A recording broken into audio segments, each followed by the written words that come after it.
Today we are going to talk about the diabetic mellitus and the eye involvement. Now, diabetic mellitus is basically divided into two groups, type 1 and type 2. In case of type 1, there is a family background is there, and it starts a bit early in the life, and it is usually insulin dependent one. And type 2 one starts a bit late in the life, and it usually affects the elderly group of people. Now, what is diabetes? There is in diabetes we have to talk about the pancreatic gland also. That is, pancreatic gland is secreting insulin. There are different type of cells are there: alpha, beta, gamma. The alpha is producing glucagon and beta is producing insulin. Now, when there is insulin is in the blood, that is the one allowing the glucose to go into the cells for utilization of the cell process, along with some potassium ions. Now, when there is a lack of insulin in the system, only the diabetic features are appearing. Now, in case of this diabetes, we have to talk about this renal threshold for glucose. What is renal threshold for glucose? That is, normal renal threshold for glucose is 180 milligram for 100 ml. So, that means up to 180 milligram per 100 ml, glucose in the renal filtrate will be reabsorbed by the renal system. But so anything above this 180 milligram per 100 ml will appear in the urine, and this will be tested for positive for glucose. Now, in case of elderly people, the renal threshold for glucose is set up to little higher than 180 milligram per 100 ml. That is around 200 milligram per 100 ml. That means up to 200 milligram per 100 ml, glucose in the filtrate will be reabsorbed by the system, renal system, and it won't be appeared in the urine. Now, what are the eye problems in the due to diabetes? Now, when we talk about the eye involvement, we have to talk about some terms. The background diabetic retinopathy. What is background diabetic retinopathy?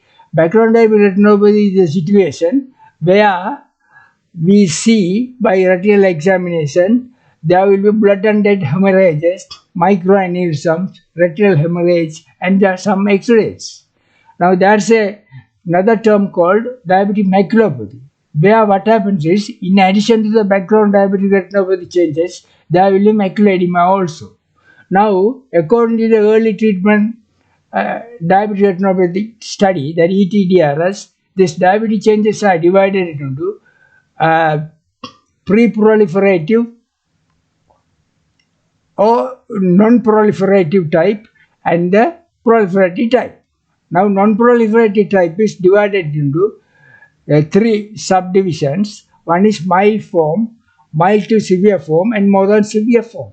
Now, in case of this mild form, what we see is the features of the background diabetic retinopathy changes. Those are the blood and dead hemorrhages, microaneurysm, exudates, and all that. Now, in case of the moderate severe, what we see is the pre-proliferative diabetic retinopathy changes. That is the venous changes, venous dilatation, venous bleeding, and some hemorrhages and exudates. Now, coming to the more than severe form, there is a rule called 4-to-1 rule. That is, 4 quadrants of the retina there will be retinal hemorrhage, 2 quadrants there are venous changes, and 1 quadrant there is ERMA. What is ERMA? That is intraretinal microangiopathy. Now, coming to the proliferative type of diabetic retinopathy, there what you see is half of the disc is covered by the NVD, neovascularized disc, or else 1/3 of the disc is covered by the NVD with some vitreous hemorrhage. Now, how are you going to address this problem? Now, first of all, according to the blood level of glucose, we have to treat the diabetes medically. Then, coming to the eye involvement, according to the situation. In case of non-proliferative diabetic retinopathy changes with indications, we can use it by treating with lasers, argon lasers. And in the case of proliferative diabetic retinopathy, we had to do some surgical management to remove the vitreous hemorrhage or else to address to the new vessels in the disc. There are different techniques are there, procedures are there, like what you call this DPPV, that is transpupillary posterior vitrectomy, and other procedures will be addressed to this situation.